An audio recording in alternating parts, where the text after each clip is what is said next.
सखर में शहीद साफी जान मोहम्मद बहर असल कातिल गिरफ्तार न करण खिलाफ सख्त सर्दी बावजूद एहतजाजी तहरीक 142 ॾींहं में जारी।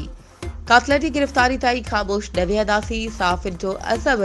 इन सिलसिले में सखर यूनियन ऑफ जर्नलिस्ट पारां सखर जे शहीद साफी जान मोहम्मद बहर जा बुख कातिल गिरफ्तार न थियण खिलाफ सखर प्रेस क्लब अॻियां एहतजाज जी अलामती बुख हड़ताल वारो सिलसिलो एसयू जे सदर इमदाद मुल्तान जी अॻवानी में जारी रखी कातिल जी गिरफ्तारी लाइ सख्त नारेबाज़ी कई वई।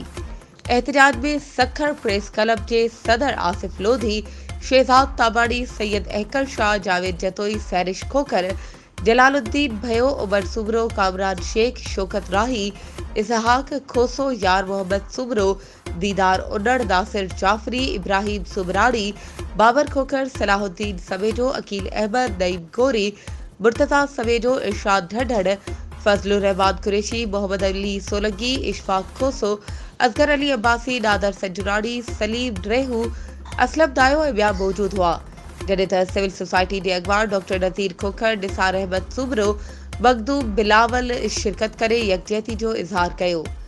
उन मौक़े ते साफ़ी अॻवान चयो त अफ़सोस जो मक़ाम आहे त 142 ॾींहं गुज़री विया आहिनि, सिंध जी निगरान हुकूमत खे को बि फ़र्क़ु नाहे।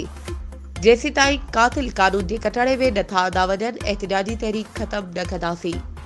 वधीक ख़बरुनि ऐं अपडेट्स जे लाइ असांजे चैनल खे सब्सक्राइब कयो ऐं हा, बेल आइकन खे प्रेस करणु न विसारिजो त जीअं असांजी हर नई अचण वारी वीडियो तव्हां ताईं पहुची सघे।